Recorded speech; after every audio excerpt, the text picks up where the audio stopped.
La selección española ganó su segundo encuentro de preparación para el Eurobasket, imponiéndose a Chequia en un partido que controlaron prácticamente de principio a fin y donde dejaron muchas mejores sensaciones que en el debut contra Portugal. Y hoy, aquí en Gigantes del Básquet, vamos a tratar de explicar y de analizar todo lo ocurrido en ese segundo encuentro disputado en la ciudad de Málaga. Mi nombre es Sergio Rabinal y si os gusta nuestro contenido, dadle al like, dejadnos un comentario y no os olvidéis de suscribiros. ¡Arrancamos!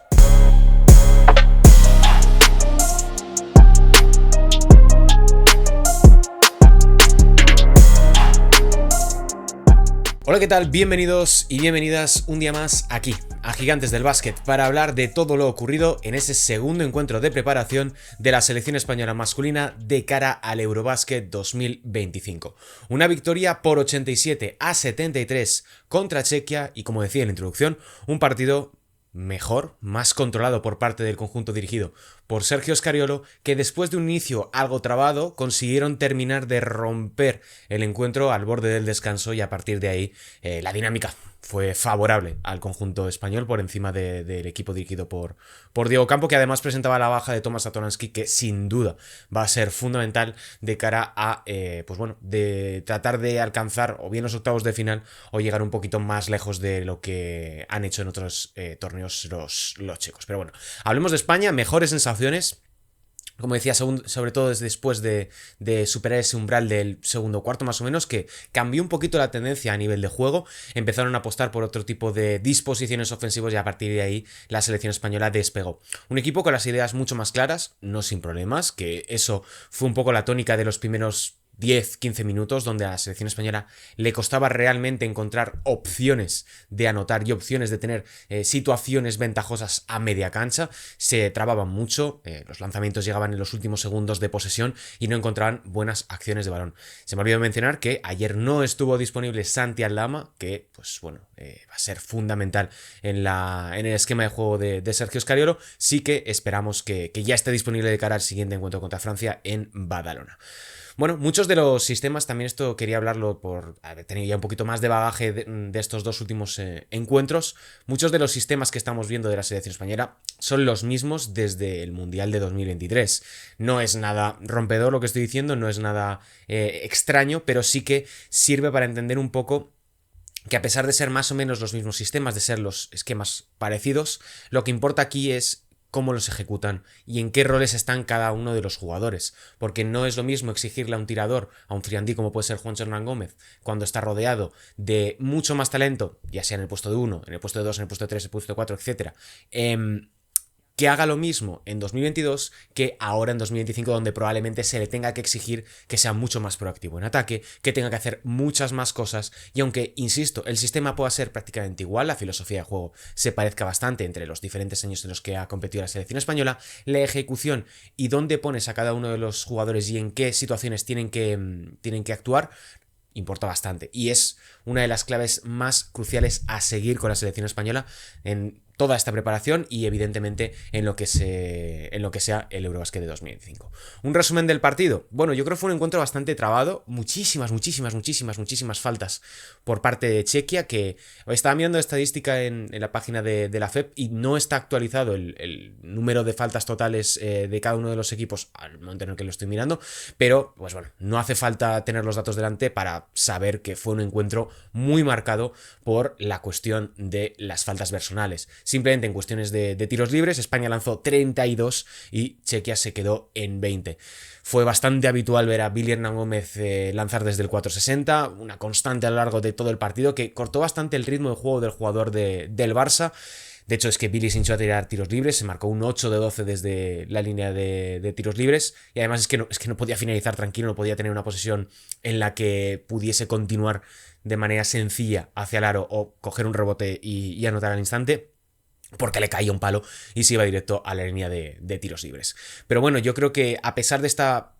juego tan trabado, de que había momentos en los que sabías que le iban a dar un palo a los jugadores de España y que no pudiesen subir un balón fácil o que pudiesen sacar una penetración, lo cual también en cierta medida afectó al arbitraje porque no podían pitar todos los contactos que había. Recuerdo un par de penetraciones, una de Xavi López Arostegui y otra es Mario Sansuperi en la segunda mitad, que decías, esto falta, pero que no, viendo el nivel del partido no puedes señalarla. Creo que vimos la mejor versión de España, evidentemente, en estos dos encuentros, incluso por encima de esos 13 puntos de ventaja que consiguieron contra Portugal en el primer encuentro.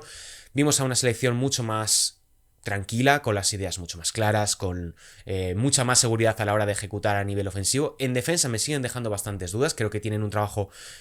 bastante largo por hacer, bastante largo por definir cómo quieren terminar de defender y sobre todo poner remedio a algunos de los agujeros que tienen ahora mismo, sobre todo en la defensa de la pintura, donde incluso por momento Chequia encontró fácil el camino al aro, de manera bastante parecida a lo que ocurrió contra Portugal. Y además España sufre bastante cuando va en ataque al 5 contra 5, le cuesta bastante encontrar situaciones de juego que sean ventajosas, liberar a sus tiradores, y le digo esto incluso teniendo en cuenta que se fueron casi un 39% de acierto en triples, que junto al 36% del encuentro anterior ante Portugal, deja claro que un poco la línea de este equipo puede ir por ahí, de un conjunto que busque mucho un alto volumen de lanzamientos, que trate de impulsar sobre todo esa faceta del juego, teniendo en cuenta que el juego interior es bastante limitado y que no puede concentrar muchos esfuerzos ahí. Por tanto, van a ser importantes nombres como Alberto Valde, que no estuvo ayer presente, Juancho Hernán Gómez, Josep Puerto, del cual hablaremos más adelante, y otros tantos jugadores como Darío Brizuela, etcétera, etcétera, etcétera. Pero bueno, me parece reseñable destacar esto de la mejora de la selección española desde la larga distancia, que es lo que explica ese marcador de 87 a 73 por parte de la selección española. Más detalles. Quiero hablar de Mario Sansuperi y de Sergio de la Rea, porque anoche Alberto Díaz jugó muy poquito para dejar espacio a los dos bases jóvenes de la selección española, que tienen un largo camino por delante para terminar de desarrollarse y acelerar el proceso de adaptación a un contexto tan exigente como es el baloncesto de selecciones. 19 minutos para Mario y 15 para Sergio. Larry fue titular, que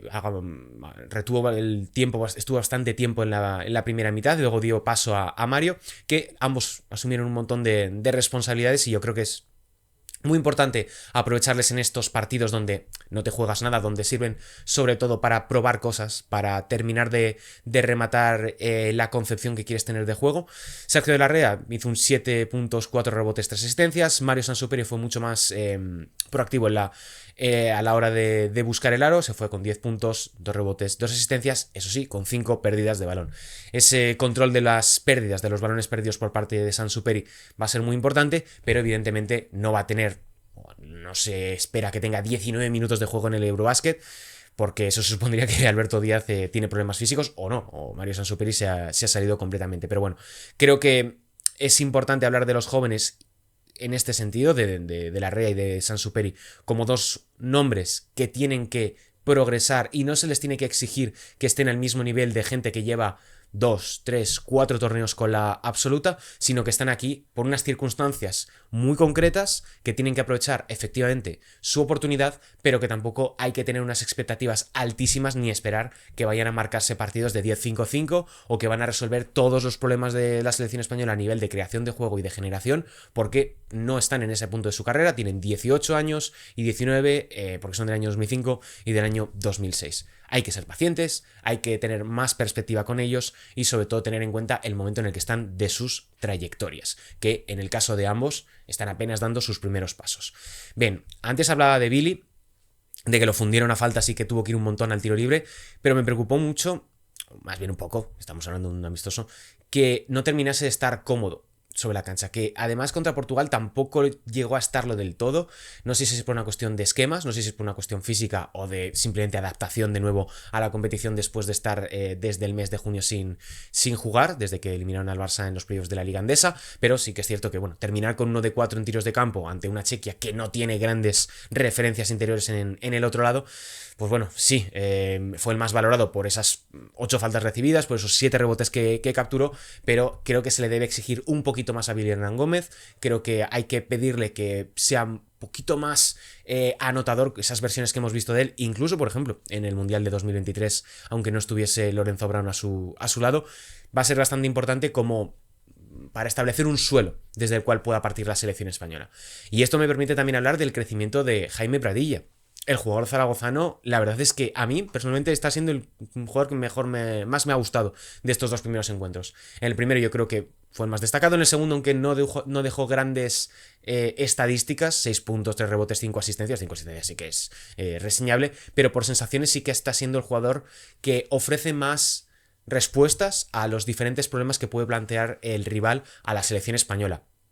Por sensaciones, me parece que es el más regular y yo creo que este Eurobasket puede ser su torneo de confirmación dentro ya del ecosistema de la selección española. Y lo estamos viendo desde estos últimos años en Valencia Basket, especialmente este último ya bajo las órdenes de Pedro Martínez, un jugador que progresa a pasos agigantados y que, bueno, puede estar en un momento ideal para dar un golpe encima de la mesa y confirmarse como ese 4,5-5 que puede resolver muchos de los problemas de la selección española en este torneo y en futuros. También hay que seguir hablando de otros nombres de Valencia Basket, como es Josep Puerto, que disputó su primer partido después de causar baja en el primero por una cuestión de rotación y fue el que más minutos estuvo sobre la cancha.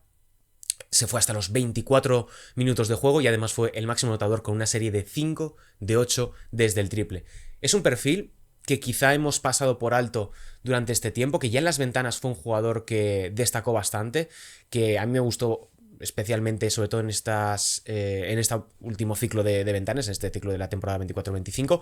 y creo que España necesita un perfil como él, alguien que es alto para ser un exterior, que puede combinar diferentes posiciones y que sobre todo le puedes dar el balón desde la larga distancia en situaciones de bajo uso, de recibir y tirar, y que puede marcar la diferencia. Habrá días en los que está más o menos acertado. Pero un perfil como Josep Puerto, y además que viene de una temporada extraordinaria, que estaba revisando ahora los datos, y es que ha terminado con un 42,6% de acierto en triples en el global de todas las competiciones. Liga Andesa, Eurocup, Copa del Rey, etcétera, etcétera, etcétera. O sea, es una temporada magnífica por parte de Josep Puerto, está en el mejor momento de su carrera, y yo creo que ha de estar entre los 12 seleccionados de cara al Eurobasket. Veremos a ver qué tal funciona contra Francia, porque puede ser una muy buena prueba de fuego en ser un rival que le va a exigir mucho más a nivel físico, no va a tener tantos espacios para anotar desde el triple, pero creo que es un jugador que yo creo que se ha ganado bastante su puesto en este equipo y merece, en mi opinión debería estar entre los 12. Esperemos que no haya bajas ni haya ningún tipo de ausencia más. A nivel de sensaciones generales, vimos a España mejor, pero le queda bastante camino, como digo, tanto en ataque como especialmente en defensa. El desarrollo de los bases jóvenes va a marcar el techo de esta selección española. Si se consigue acelerar ese proceso en las próximas semanas y especialmente en estos 2 próximos encuentros que van a ser contra rivales importantes, contra Francia y posteriormente ya contra Alemania, creo que, aunque puedan sufrir evidentemente en el torneo, sí que pueden tener una mejor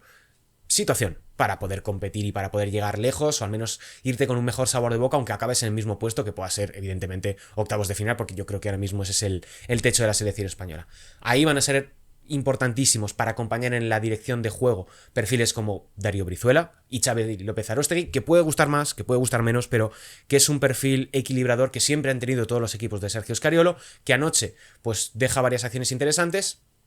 que no es un jugador que te vaya a hacer 15 puntos, que no vaya a ser un jugador que vaya a destacar y que vaya a brillar, pero a mí sí que me parece alguien que debes de tener en los perfiles y sobre todo teniendo en cuenta el sistema de juego que tiene Sergio Scariolo. Me ha reservado también un último momento para hablar del tema de Baba Miller. Ya en la retransmisión en RTVE, Sergio Scariolo comentó que no iban a poder contar con Baba Miller como sustituto de Ilion Ndiaye, que era un poco como el cambio natural por el tipo de perfiles y sobre todo por el rendimiento que estaba ofreciendo Baba Miller en la selección B, en España B. Pero la realidad es que no va a poder jugar. No va a poder ser seleccionable con la selección española porque el acuerdo con Cincinnati, con su universidad, le impide poder acudir con la selección porque no se contempla que pueda acudir. Y esto tiene que ver con que el acuerdo solamente contemplaba el hecho de acudir con la concentración de la selección de España B, que era pues, simplemente el tiempo que van a estar en Málaga entrenando y disputando el torneo este contra Chequia y contra Portugal, además de que jugasen evidentemente contra Costa de Marfil el otro día. Y esto tiene que ver, y me lo he guardado porque me parece un tema bastante interesante, también me interesa bastante saber vuestra opinión, pero el baloncesto es un deporte muy singular donde operan 3 entidades a nivel internacional, las cuales no tienen por qué tener relación. Tenemos a la FIBA, tenemos a la NCAA, a la NCAA, y tenemos a la NBA, y cada una de ellas va por su camino. Solamente NBA y FIBA sí que tienen un convenio de colaboración para establecer un mínimo de de intercambio para definir cómo salen los jugadores, hasta cuándo pueden pagar, en qué condiciones, etcétera. Pero con NCAA, con la liga universitaria, esto no ocurre. Y esto va a ser un tema bastante importante a seguir. Y esto no ocurre en otros deportes, esto no ocurre en el fútbol, porque en última instancia, en fútbol, la FIFA determina todo. Es el órgano sancionador de todo el deporte, de todo el fútbol. Y en el básquet eso no sucede. La FIFA solamente controla todo el baloncesto a excepción de lo que sucede en Estados Unidos, porque la NBA y la NCAA van por su propio camino. Y esto es un problema porque la NCAA se ha amparado durante toda su historia en que es una competición amateur. De ahí sus siglas, de NCAA, National College Amateurship o algo así era. Athletic Amateur, algo así. Bueno, no sé el acrónimo. La cuestión, NCAA, la liga universitaria, ya no es una liga amateur, ya no es una liga estudiantil, es una liga profesional. Y hay que entender a la NCAA como una liga profesional. Porque en el momento en el que hay dinero de por medio, donde el NIL, que son los acuerdos que permiten a los jugadores cobrar una cierta cantidad de dinero por sus servicios deportivos, por su trabajo, no por su imagen, eso es una excusa, estás firmando un contrato. Y cuando tú estás firmando un contrato, eres un trabajador y eres un deportista en última instancia. Y ese es el principal problema que va a tener la NCAA y por la cual la Federación Internacional tiene que tomar cartas en el asunto. Porque el memorándum que se había reportado en los últimos meses no ataja este problema. Y va a ser una cuestión a seguir en los próximos años. No solamente desde la perspectiva de la selección, ya lo estamos viendo con los clubes europeos. Porque si hay un problema, imagínate que un club europeo quiere tener a su mejor jugador ya en la pretemporada. No puede forzar esa mano porque en última instancia ese club responde ante la FIBA y su federación forma parte de la Federación Internacional. Las federaciones nacionales forman parte de las federaciones de la Federación Internacional. El jugador aquí no tiene culpa, es decir, Baba Miller no tiene aquí ningún tipo de culpa, ni pincha ni corta, porque es una cuestión que supera su poder de decisión. Él probablemente quisiera estar con la selección española en este Eurobasket y no tener que estar entrenando con la Universidad de Cincinnati. Pero creo que en el momento en el que la NCAA ha decidido, bueno, o les han forzado más bien por diferentes cuestiones de leyes federales, tener que pagar a los jugadores de manera abierta, porque anteriormente ya recibían dinero por otras cuestiones, aunque no fuese todo lo legal posible, tienes que responder como una liga profesional. Y si estamos viendo ya que hay jugadores que van y vienen, que han sido profesionales aquí y allí tienen la capacidad de seguir manteniendo su elegibilidad, esto tiene que ser un problema que se tiene que solucionar más pronto que tarde. Sobre todo porque hay que dejar de entender a la NCAA como un baloncesto que no es profesional. Pero bueno, este es tema para otro vídeo, pero ya que la ocasión lo merecía, creo que era importante hablar de todo esto. Así que bueno, unos apuntes mezclados entre lo que vimos contra Chequia y esta situación de Baba Miller. Dejadme vuestra opinión en comentarios de todo lo que hemos hablado, tanto del partido de la selección española, de lo que esperamos de cara al resto de la preparación, como evidentemente de este tema del baloncesto universitario que nos trae algunos de cabeza en los últimos meses. Así que si os ha gustado, dejadnos un like, suscribiros y si no nos conocíais, mi nombre es Sergio Rabinal y esto es Gigantes del Básquet. Un saludo y hasta la próxima.